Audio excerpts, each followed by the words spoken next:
name is Sarah Jones. I'm currently a kindergarten through 6th grade physical education teacher at Hempfield School District. It's located in Landisville, Pennsylvania. I teach at East Petersburg Elementary School. And I chose this topic because I felt like it was really applicable to my setting. The strategies that I hoped would be helpful for students with autism also turned out to be probably pretty helpful for all of my students too, especially teaching at the elementary level.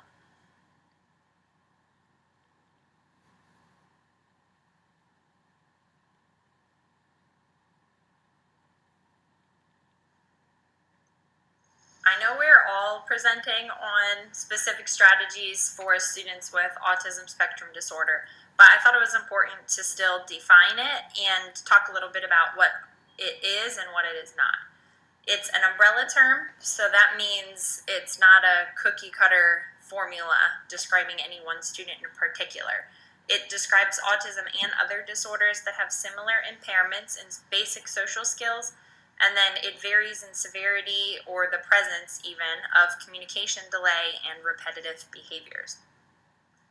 A person with ASD does not automatically learn how to play and socialize, which makes leisure and play skills a primary difficulty as well.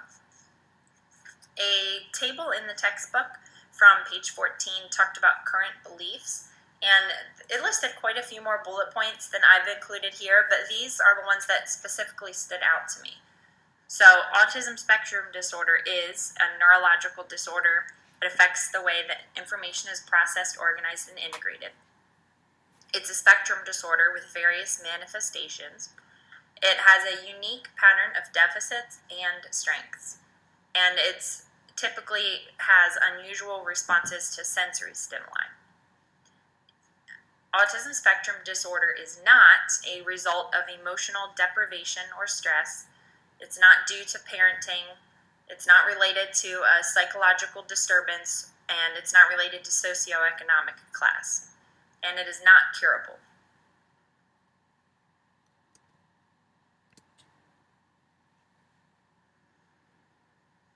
Although these benefits of recreation could really be tied to any person, specifically for the person with autism, it improves the quality of life, social relationships, and acceptance.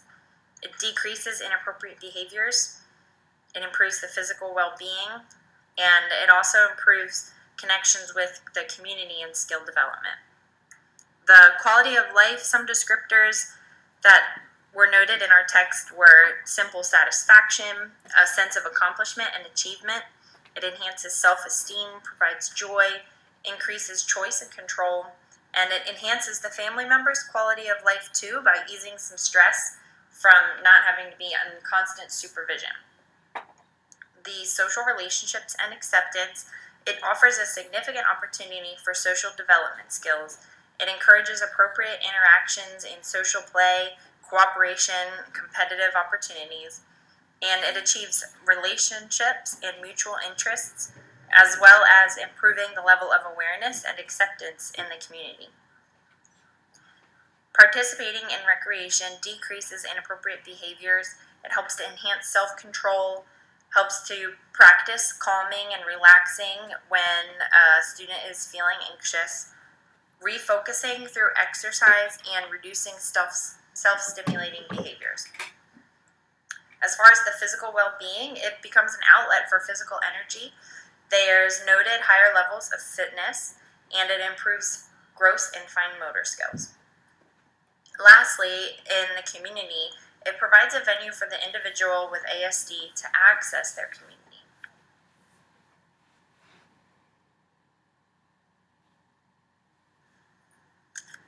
It's important to recognize that the effects of autism spectrum disorder range from mild to severe.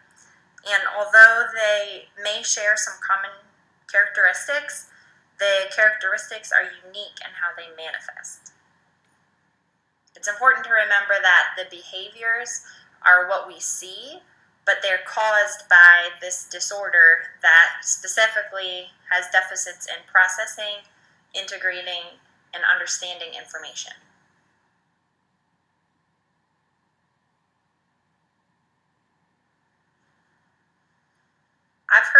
autism spectrum disorder described as an iceberg, or more specifically the tip of the iceberg before, but I really liked this diagram from the textbook.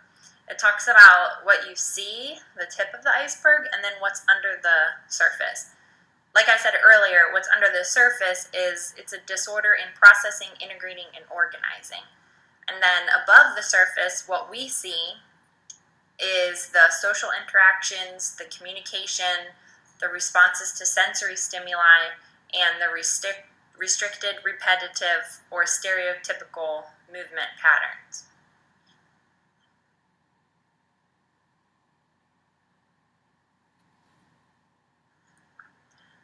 Well, I made it to this point before my almost 4-year-old, Paige, wanted to say hi. Go ahead. Hi. My name's Paige Evelyn. So I'm here to say hi and bye. Anyway, thanks for that little comic relief. This is the biggest part of my presentation, the structured teaching and environment strategies. I really liked this quote from our text. It says, supporting individuals with autism spectrum disorder in leisure pursuits is often an adventure with unexpected twists and many rewards. You can avoid the twists by understanding and utilizing effective strategies. And here is where the textbook begins to go into a bunch of different strategies. Another major resource that I found was from the TEACH model, which stands for Treatment and Education of Autistic and Communication-Related Handicapped Children. And a quote from there says that to effectively teach autistic students, a teacher must provide structure that explains where to be, what to do, and how to do it, all as independently as possible. A third resource that I used talks about the 5 basic principles of the TEACH method, which is how I've outlined this part of the presentation. The physical structure, the scheduling, the work system, the routine, and the visual structure. I've intermixed suggestions from Chapter 6 of our textbook with the TEACH article and information as well. I figured the more suggestions, the better, right? There's a ton of information, and some of it categorizes nicely together in the TEACH method, but I have a big chunk of helpful information that didn't fit neatly in one of those categories. I'm sure there's even more suggestions and resources in addition to those included in this presentation, but hopefully this gives you a great starting point to organize the environment and your teaching for students with autism.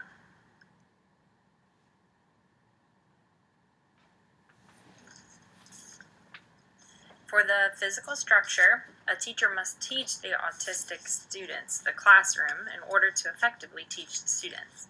This means that you're establishing different areas in the classroom, work areas, structured play areas, timeout areas, self-control areas, where personal belongings go, etc. Again, it's important to consider the needs of individual students here. As you're setting boundaries, it's important to have clear boundaries, whether that's signage or even furniture, to set the areas apart. This physical organization, the clear boundaries, will decrease distraction and increase the ability to focus. It will help students understand what is required and where to be, which will also help clarify where certain things are done, where things are located, and how to move from one space to another. You could use string or yarn, tape, a chalk line, furniture, cones, stakes, paper, carpet squares, hoops, chairs, labels, signs, all sorts of different things to help separate these specific areas. For consistency and clarity, it's important that the structure helps to provide that. Changing things often wouldn't be helpful. The goal is to create a safe, familiar, predictable, and highly motivating environment. The structure actually helps students with ASD have fun, and it also helps it be personally meaningful. It helps them to understand what they need to be doing and what others are doing.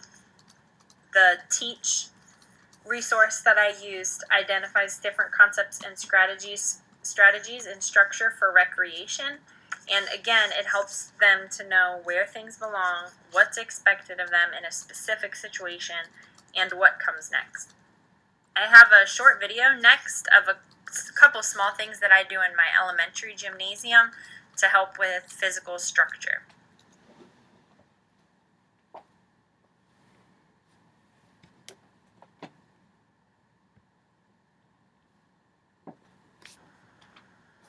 Here I am in part of my gym. The part that you're seeing right now is my whiteboard, television. The kids all sit in team spots right in front of it. One of the ways that I structure the environment is by having a ball that's the front of their team line. For example, the person on the tennis ball team would sit first in line here. The person on the volleyball team sits first in line here, and so forth. Also, another element I use to structure my environment is the warm-up routine. So there's 3 steps. The students participate in a warm-up jog of their choice, then complete number 2, either push-ups or sit-ups, and then number 3 is a fitness exercise which changes each week. One of the other things I do is I use certain lines in the gym. So we always use our team spots. Students sit right here in front of me. We also use the red and black line here. Makes a sidewalk all the way around to the gym. And in the middle, the center court of the basketball court, we often use the big red circle to meet in between activities.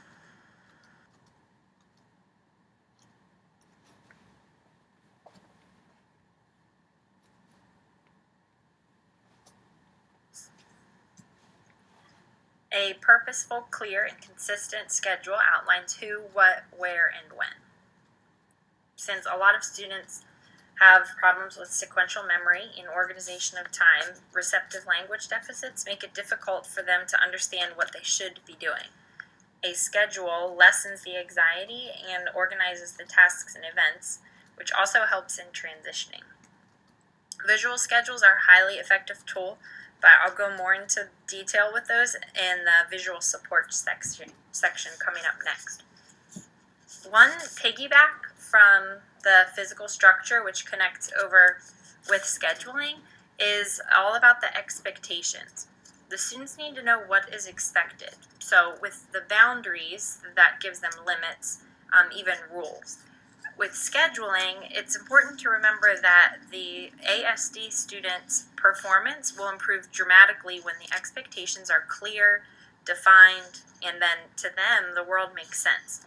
This will help avoid confusion and anxiety and even anger, and then that all decreases the inappropriate behaviors. The expectations should indicate how much will be done, how much time an action will be repeated for, how long the activity will last. And you can reinforce the expectations with a variety of different tools such as checklists, reminder cards, social stories, charts, posted rules, completed samples, or templates. Be explicit. Some students might need more information or a more concrete level of representation of the expectation. And also think ahead, because you might need variations of the rules, or exceptions, if you will. Be careful that they're not too concrete or literal, or the student with ASD will become too rigid. Let's say you have a warm-up routine that you do, and then one day you just don't do it. That would be an example where the student should know ahead of time that depending on a couple different situations, you may or may not do the warm-up routine every single time.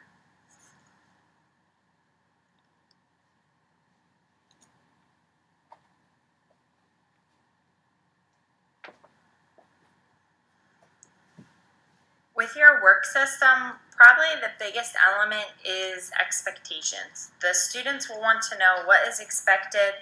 They'll need limits, boundaries, and rules. Often when expectations are clearly defined and the world makes sense, the student with ASD improves in their performance. The teach staff method talks about using an organized, specific method to make learning situations more predictable, which will help students overcome distractibility, avoid resistance to change, and lack of motivation. Try to use a combination of verbal and nonverbal directions, and make sure you're using an appropriate level of student understanding. Try to set work up from left to right to keep them organized and capable of completing tasks more independently. You can use physical or verbal prompts when teaching new tasks, along with modeling and demonstrating. Preparing for novelty is something also to think of. Not only is the whole experience possibly new to them, but each element involved in your lesson or in your instructional time or in your activity is new to them as well. It can be stressful or frightening. If you can try to prepare them ahead of time with what they're expected to do, how much they're expected to do, and how they'll know when they're finished, what they should do next, that will really help them. You can even try the materials or the activities ahead of time. Suggest them bringing a material or a fidget that they're comfortable with from home already. They can even come watch or use activity cards or a visual schedule. Remember, just because they don't respond the first time doesn't mean you need to give up or try something completely new. One characteristic of ASD is resistance to change, so they might need introduced multiple times. The last piece is instructional support. If you have staff, maybe a paraeducator or a TSS, use them, but really try to encourage independency. Try to use visual supports, or be careful that the support person isn't always closely positioned next to the participant. Try to interact with the support person and the student as well. If you can offer choices and motivators, that will really encourage the student in your work system too. You could use the first then statements, therefore saying, hey, let's first dribble the basketball in and out of the cones, and then we can practice shooting hoops. If they prefer the second activity, they're likely to really try to finish the first activity, knowing that the second activity is almost like a reward for them. Other instructional supports would include shortening the activity, maybe even giving them a break or an alternate activity when they finish a certain step or part of the process, or even when a skill is particularly challenging. Present the skills at an appropriate level and pay attention to processing and pacing issues. Wait for an opportunity for them to respond or even to let them finish.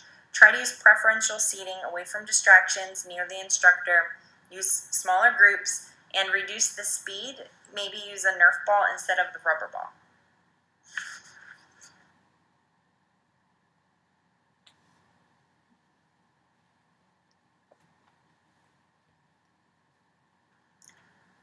I think a good work system has routines built into it.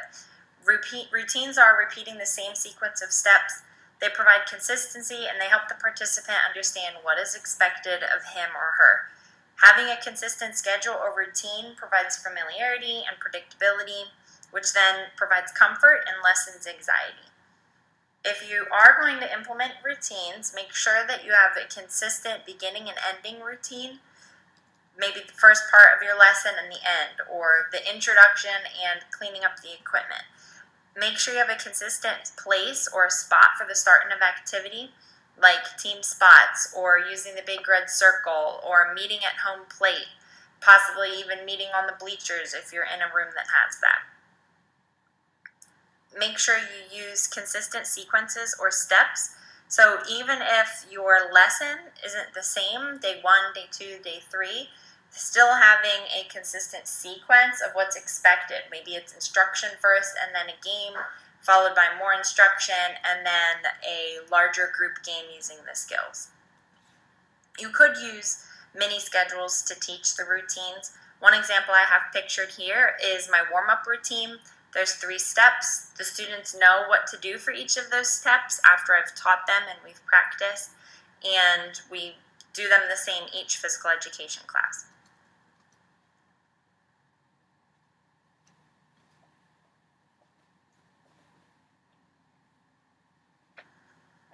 There is a lot of information on visual structures. Using visual structures helps organize the activity and give it meaning for the student with ASD. It's the most universal strategy used, and certain specific examples would include visual schedules and social stories. The visual structures utilize the visual learning strength of individuals with ASD. It helps compensate for auditory and attention differences. Think about how verbal directions or speech are put out there and heard, and then they disappear. A visual structure or support is more permanent. It's concrete. The student can look at it multiple times. They can refer back to it during the class, before the class to prepare them, or after the class even to summarize what's done. It's a more concrete, tangible form. One thing to consider is the levels of representation that you use.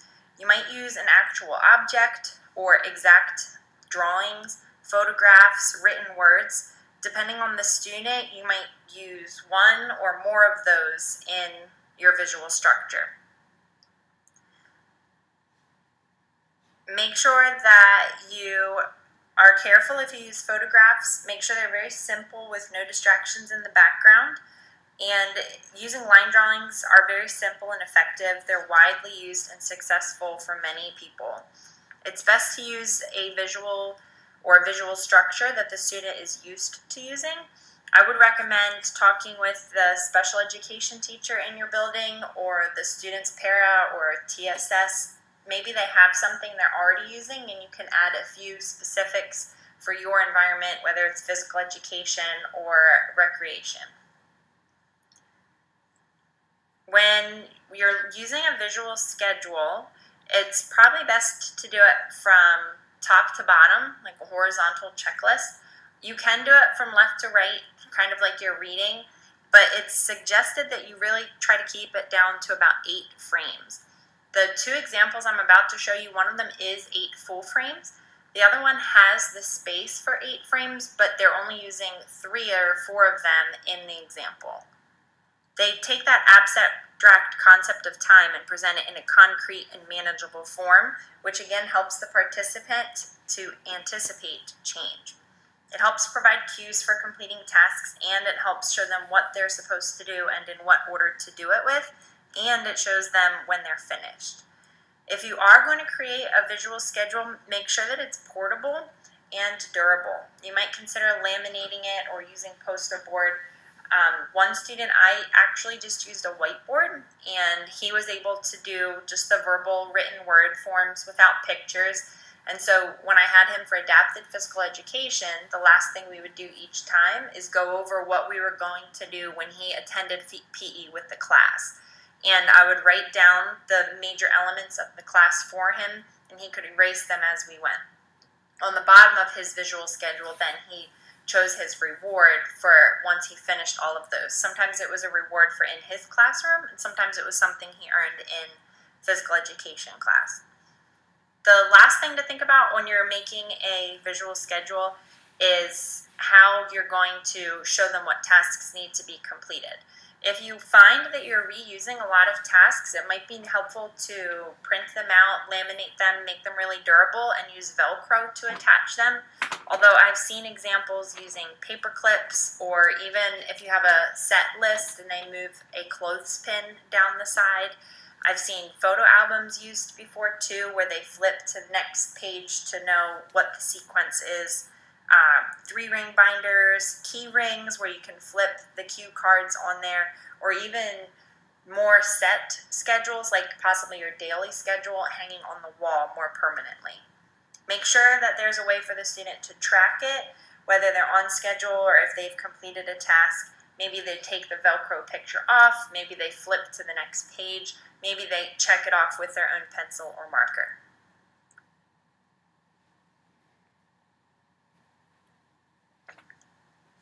Here's an example from our text of a vertical line drawing schedule, and they have the pieces on the left there are actually removable and they're attached with paper clips.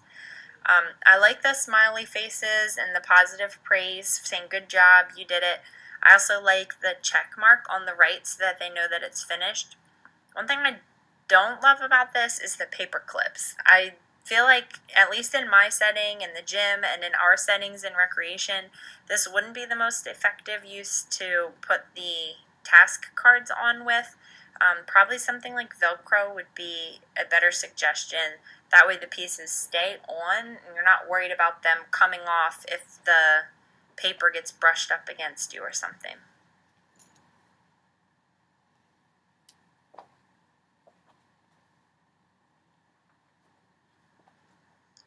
Another example from our text is a mini schedule for swimming. And I think this is a good example because it has specific steps showing the student exactly what to do, what order it's going to happen in, and even when they're finished, again, changing in the locker room. But I also think this is a good example because this specific mini schedule would need to be taught to the student. Even me just looking at it, I'm thinking, okay, step 1, go to the pool. Step 2, I'm not sure what they're doing. Is that high five? As I'm thinking longer, I'm guessing it's probably checking in with the teacher or the counter supervisor before step number 3, going to the locker room to get ready. Again, something you're going to have to go over with the student is each step or each picture. You might have something that is used each time, or you might have certain sets of the pictures that you can save and reuse in different visual schedules, but you're definitely going to have to spend a chunk of time going over it with the student. Depending on their needs, you might need to walk through it physically with the student instead of just verbally telling them and going over it.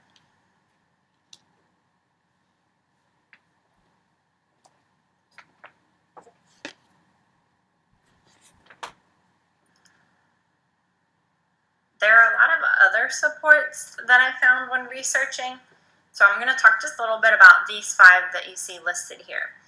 The first one is social stories. Carol Gray developed this to provide social information and clarifying expectations. It is a visual support, but it also assists with social understanding. It does follow a very specific format, though. This objectively describes a person, skill, event, concept, or social situation, and it includes the social cues and appropriate responses. It's written for a specific situation and a specific individual. The information is accurate and they state it positively and matter-of-factly. The second other support option is sensory supports. A student with ASD may have the inability to process and respond to incoming sensory information efficiently or effectively, which results in a variety of needs in recreation. There's a handful of key strategies like changing the difficult aspects of the environment, trying to screen out some of the difficult sensations, desensitize the person to the sensations, use a sensory diet, teach the student to use relaxing and calming strategies to help them calm down when the input level is too high, and to teach them a self-regulating sensory system. A couple specifics are just be aware of the noises that may cause an overload. Try to provide earplugs, maybe even background music, or reduce the noise when possible.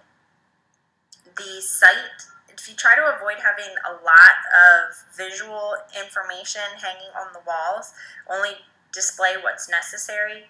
If you can use dividers, even sunglasses or a visor helps the students focus in on one point. Keep in mind that some students don't like touch or even certain textures. They might want to explore things by touching them, but then not be touched themselves. If you can provide a safe space for them, encourage personal space too, that will really help.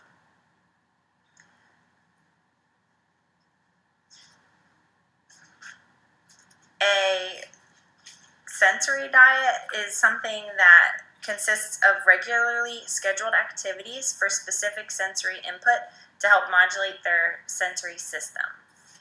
This would be like completing a jump on a trampoline for the vestibular activity, followed by laying on their stomach, a proprioceptive activity, and rolling a therapy ball firmly over their legs and their torso.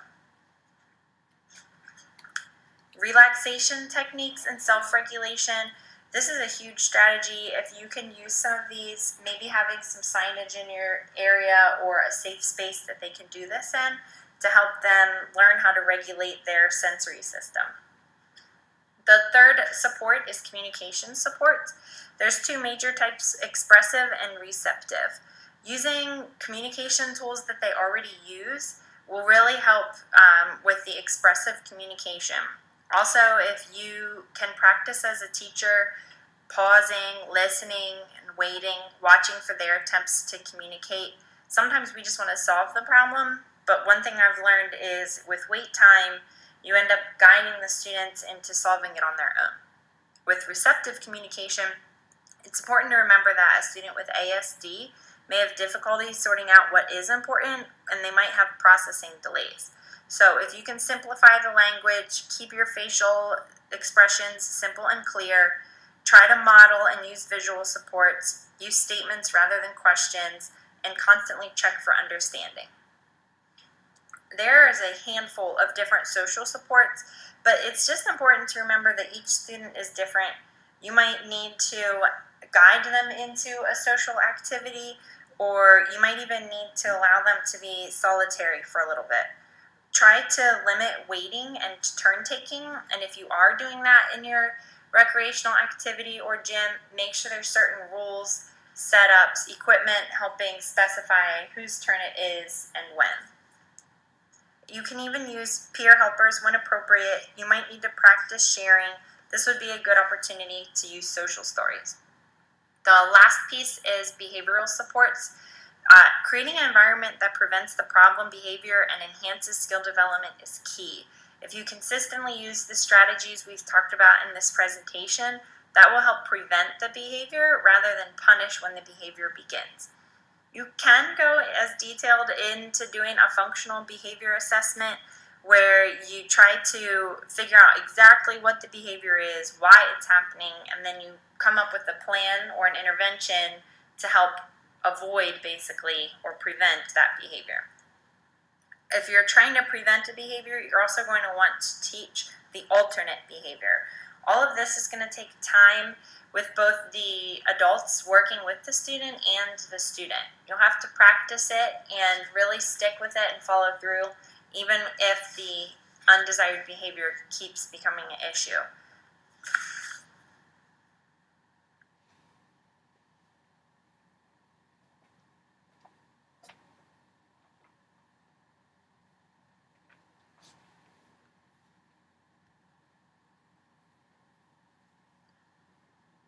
That was a lot of information.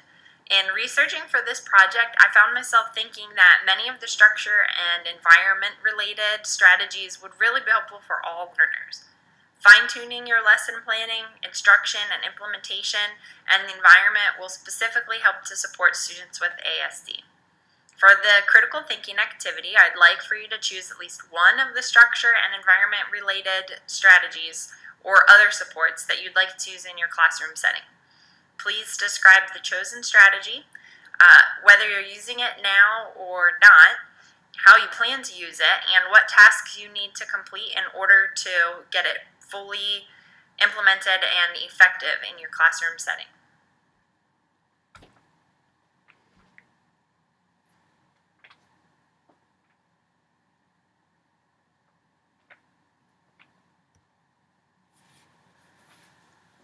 These three references are where I got all of the information for this presentation, but like I said earlier, there was so much information to unpack and so much general and then even specific information. I'm sure there's a lot of other resources out there for a specific situation that you're trying to plan for, but these are the three that I used for this presentation.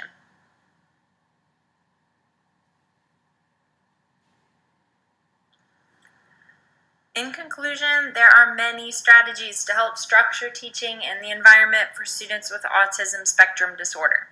Adding these to your classroom will help lessen the stressors and hopefully draw a positive connection to physical education and therefore better offer the benefits of participating in recreation.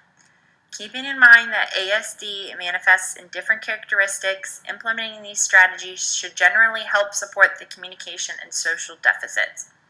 I would recommend not trying to do all of them at once, but rather pick one or two to really start running with and see how they help improve your interactions with the student with ASD in your recreational environment.